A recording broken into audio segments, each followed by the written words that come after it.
ओम नमो वासुदेवाय नमः। आप सभी को कामिका एकादशी की ढेर सारी शुभकामनाएं। कान्हा जी की सदा आप सभी की रक्षा करें। सावन महीने के कृष्ण पक्ष की कामिका एकादशी इस बार 31 जुलाई दिन बुधवार को है। इस दिन व्रत रखकर अगले दिन यानी कि 1 अगस्त गुरुवार को व्रत का पारण किया जाएगा। सुबह 6:01 से लेकर 9:50 के बीच में एकादशी चतुर्मास की दूसरी और सावन महीने की पहली एकादशी होती है। इस एकादशी में भगवान विष्णु योग निद्रा में होते हैं। हालांकि श्री हरि के योग निद्रा में होने से पूजा में कोई बदलाव नहीं होता है। आप जिस प्रकार से एकादशी व्रत चातुर्मास के पहले रखते थे वैसे ही इस बार भी रख सकते हैं। भगवान श्री कृष्ण ने धर्मराज युधिष्ठिर को बताया है कि जो व्यक्ति कामिका एकादशी के दिन जगत के पालनहार भगवान विष्णु की पूजा और व्रत करता है उसके सभी दुख और पाप मिट जाते हैं। उसे जीवन के अंत में मोक्ष की भी प्राप्ति हो जाती है। जो व्यक्ति केवल कामिका एकादशी की व्रत कथा को सुनता है उसे वाजपेयी यज्ञ के समान फल प्राप्त होता है। इस व्रत में भगवान विष्णु की पूजा करने से उतना ही फल मिलता है जितना काशी या पुष्कर में स्नान करने से मिलता है। अगर आप कामिका एकादशी की पूजा के समय भगवान विष्णु को तुलसी के पत्ते अर्पित करते हैं तो उससे भी आपके सारे पाप कट सकते हैं। आज कामिका एकादशी के शुभ अवसर पर वाजपेयी यज्ञ के समान फल प्रदान करने वाली इस कथा का श्रवण आपको कराते हैं। आप सभी इस दुर्लभ और पौराणिक कथा को पूरा अवश्य सुनिए। श्री पद्म पुराण में वर्णित कामिका एकादशी की कथा के अनुसार एक बार धर्मराज युधिष्ठिर ने भगवान श्री कृष्ण से पूछा कि हे गोविंद, हे वासुदेव, आपको नमस्कार है। श्रावण के कृष्ण पक्ष में कौन सी एकादशी होती है? अब कृपया उसका भी वर्णन कीजिए। तब भगवान श्री कृष्ण जी बोले कि राजन सुनो, मैं तुम्हें एक पाप नाशक उपाख्यान सुनाता हूँ जिसे पूर्व समय में ब्रह्मा जी ने नारद जी के पूछने पर कहा था। नारद जी ने प्रश्न किया कि भगवान कमलासन में मैं आपसे यह सुनना चाहता हूँ कि श्रावण के कृष्ण पक्ष में जो एकादशी होती है उसका क्या नाम है और उसके कौन से देवता हैं और उससे कौन सा पुण्य मिलता है। प्रभु ये सब बतलाइए। तब ब्रह्मा जी ने कहा कि नारद सुनो, मैं संपूर्ण लोकों के हित की इच्छा से तुम्हारे प्रश्न का उत्तर दे रहा हूँ। श्रावण मास में जो कृष्ण पक्ष की एकादशी होती है उसका नाम कामिका है। उसके स्मरण मात्र से वाजपेयी यज्ञ का फल मिलता है और उस दिन श्रीधर, हरि विष्णु, माधव और मधुसूदन आदि नामों से भगवान का पूजन करना चाहिए। भगवान श्री कृष्ण के पूजन से जो फल मिलता है वह गंगा, काशी, नैमिषारण्य तथा पुष्कर क्षेत्र में भी सुलभ नहीं है। सिंह राशि के बृहस्पति होने पर तथा व्यक्तिपात और दंड योग में गोदावरी स्नान करने से जिस फल की प्राप्ति होती है वही फल भगवान श्री कृष्ण के पूजन से भी मिलता है। जो समुद्र और वन सहित समूची पृथ्वी का धारण करता है और जो कि कामिका एकादशी का व्रत करता है वे दोनों समान फल के भागी माने गए हैं। जो ब्याही हुई गाय को अन्याय सामग्रियों सहित दान करता है उस मनुष्य को जिस फल की प्राप्ति होती है वही कामिका का व्रत करने वाले को मिलता है। जो नर श्रेष्ठ श्रावण मास में भगवान श्रीधर का पूजन करता है उसके द्वार गंधर्व और नागों सहित संपूर्ण देवताओं की पूजा हो जाती है। अतः पाप भी मनुष्य को यथाशक्ति पूरा प्रयत्न करके कामिका एकादशी के दिन श्री हरि का पूजन करना चाहिए। जो पाप रूपी पंख से भरे हुए संसार समुद्र में डूब रहे हैं उनका उद्धार करने के लिए कामिका का व्रत सबसे उत्तम है। अध्यात्म विद्या परायण पुरुषों को जिस फल की प्राप्ति होती है उससे बहुत अधिक फल कामिका व्रत का सेवन करने वालों को मिलता है। कामिका एकादशी का व्रत करने मनुष्य रात्रि में जागरण करके ना तो कभी भयंकर यमराज का दर्शन करता है और ना ही कभी दुर्गत में पड़ता है। लाल मणि, मोती, वैदुर्य और मूंगे आदि से पूजित होकर भी भगवान विष्णु वैसे ही संतुष्ट नहीं होते जैसे तुलसी दल से पूजित होने पर होते हैं। जिसने तुलसी की मंजरी योग से केशव का पूजन कर लिया है उसके जन्म भर का पाप निश्चय ही नष्ट हो जाता है। जो दर्शन करने पर सारे पाप समुदाय का नाश कर देती है, स्पर्श करने पर शरीर को पवित्र बनाती है, प्रणाम करने पर रोगों का निवारण करती है और जल से सींचने पर यमराज को भी भय पहुंचाती है, आरोपित करने पर भगवान श्री कृष्ण के समीप ले जाती है और भगवान के चरणों में चढ़ाने पर मोक्ष रूपी फल प्रदान करती है।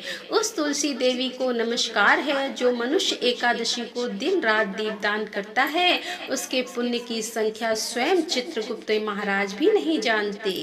एकादशी के दिन भगवान श्री कृष्ण के सम्मुख जिसका दीपक जलता है उसके पितर स्वर्ग लोक में स्थित होकर अमृतपान से तृप्त होते हैं।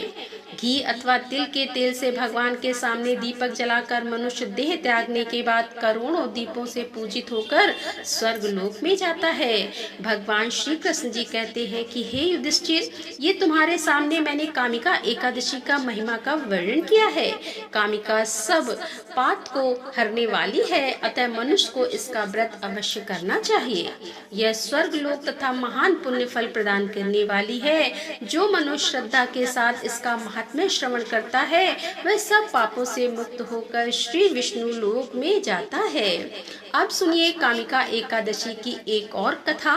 धार्मिक ग्रंथों के अनुसार कालांतर में किसी गांव में एक बहुत ही बलशाली छत्री रहा करता था।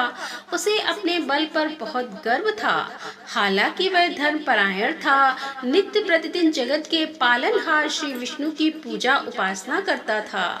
एक दिन वह विशेष कार्य हेतु कहीं जा रहा था। रास्ते में उसकी भिड़ंत एक ब्राह्मण से हो गई। उस समय वह क्रोध में आ गया।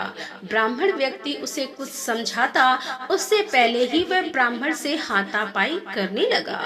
ब्राह्मण बहुत दुर्लभ था और वह बलशाली छत्री के प्रहार को सहन नहीं कर पाया। इसके चलते ही तुरंत ही ब्राह्मण की मृत्यु हो गई। अब वह प्रायश्चित करने लगा। उसे अपनी गलती का एहसास हुआ कि उसने बल के दम पर निर्मल ब्राह्मण की हत्या कर दी है। आवेग में आकर ब्राह्मण व्यक्ति की हत्या करने से वह बेहद दुखी हुआ और वह सूचना पूरे गांव में देखते ही देखते आग की तरह फैल गई। क्षत्रिय व्यक्ति ने गांव वालों से क्षमा याचना की, साथ ही ब्राह्मण का अंतिम संस्कार विधि विधान से करने का वचन भी दिया। लेकिन क्षत्रिय को तो ब्रह्म हत्या का पाप लग चुका था। तब पंडितों ने अंतिम क्रिया में सम्मिलित होने से ही इनकार कर दिया। उस समय क्षत्रिय ने सभी ब्राह्मणों के पैरों में गिड़गिड़ाकर उनसे ब्रह्म हत्या दोष से निवारण के लिए उपाय जानना चाहा। तब पंडितों ने कहा कि ब्रह्म हत्या दोष का प्रायश्चित करने के पश्चात ही हम लोग आपके घर पर भोजन ग्रहण करेंगे। यह सुनकर क्षत्रिय ने ब्रह्म हत्या दोष प्रायश्चित करने का उपाय पूछा। पंडितों ने कहा कि श्रावण मास के कृष्ण पक्ष की एकादशी तिथि को विधि विधान से जगत के पालनहार भगवान श्री हरि की पूजा उपासना करो और साथ ही ब्राह्मणों को भोजन कराओ और दक्षिणा दो। ऐसा करने से तुम ब्रह्म हत्या दोष से मुक्त हो जाओगे। उसके बाद क्षत्रिय ने ब्राह्मण व्यक्ति का दाह संस्कार किया और ब्राह्मणों के वचन के अनुसार सावन मास के कामिका एकादशी तिथि पर क्षत्रिय ने विधि विधान से भगवान विष्णु की पूजा उपासना की। साथ ही ब्राह्मणों को भोजन कराकर यथासंभव दान दक्षिणा भी दी। उसी रात क्षत्रिय के सपने में भगवान विष्णु आकर बोले कि मैं तुम्हारी भक्ति से प्रसन्न हूँ। आज के दिन तुमने विधि विधान से मेरी पूजा की है। इस व्रत के पुण्य प्रताप से तुम्हें ब्रह्म हत्या दोष से मुक्ति मिल गई है। माना जाता है कि यदि अपने पापों का प्रायश्चित करने और भविष्य में कभी ऐसी गलती ना दोहराने के लिए सच्चे मन से यदि कामिका एकादशी का व्रत रखा जाए तो जाने अनजाने में किए गए हर पाप से मुक्ति मिल जाती है। यदि कामिका एकादशी व्रत की कथाएं अब सुनिए एकादशी के दिन सुनी जाने वाली तुलसी माता की कथा। एक कथा के अनुसार एक बार एक बूढ़ी माई थी जो नियमित 11 माता यानी कि एकादशी उपवास रखा करती थी और तुलसी के पौधे की सेवा किया करती थी। तुलसी के पौधे को सींचा करती थी। वे सुबह को बिना तुलसी के पौधे की पूजा किए अन्न या जल तक ग्रहण नहीं करती थी। जब भी वह बूढ़ी माई तुलसी के पौधों को सींचती तो तुलसी माता से कहती कि हे तुलसी माता, सत की दाता, मैं तेरा बिरवा सींचती हूँ, मुझे बहू दे, पीले रंग की धोती दे, मीठा ग्रास दे, बैकुंठ में वास दे, अच्छी मौत दे, चंदन का काठ दे, अच्छा राज दे, खाने को दाल भात दे और गरस के दिन कृष्ण का कांधा दे। बूढ़ी माई की यह बात सुनकर तुलसी माता सूखने लगी। तुलसी माता को इस प्रकार सूखता देखकर एक दिन भगवान कृष्ण ने पूछा कि हे तुलसी, तुम दिन प्रतिदिन क्यों सूखती जा रही हो? तब तुलसी माता ने कहा कि बस मेरे मन की मत पूछो प्रभु। तब भगवान कहने लगे कि मैं नहीं पूछूंगा तो कौन पूछेगा? तब तुलसी माता कहती है कि हे प्रभु, एक बूढ़ी माई आती है और अपनी बात कहकर चली जाती है।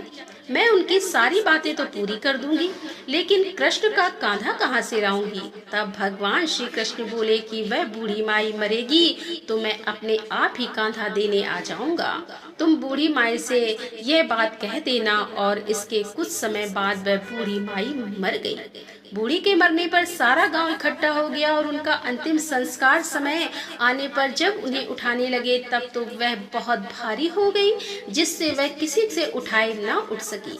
सभी कहने लगे, यह तो बहुत धर्मात्मा थी, बहुत संस्कारी थी, खूब पूजा पाठ करती थी, कोई पाप तक इन्होंने नहीं किया, फिर ये इतनी भारी कैसे हो गई? तभी बूढ़े ब्राह्मण के वेश में वहां भगवान श्री कृष्ण आए और कहने लगे कि भीड़ कैसी है? तब गांव वाले बोले कि एक बूढ़ी माई मर गई है और आज एकादशी का दिन है। वो इतनी पापन थी कि उसकी अर्थी उठाई नहीं उठ रही है, तो बहुत भारी हो गई है। भगवान बोले कि मुझे इनके कान में कुछ कह लेने दो, फिर ये उठ जाएंगी। तब भगवान श्री कृष्ण ने बूढ़ी माई के पास गए और चुपके से उनके कान में कहा कि बूढ़ी माई, तू अपने मन की कर ले, पीताम्बर की धोती ले, मीठा मीठा ग्रास ले, बैकुंठ में वास ले, चटक की चाल ले और चंदन का काठ ले, झालर की झनकार ले, दाल भात को जीव और श्री कृष्ण का कांधा ले।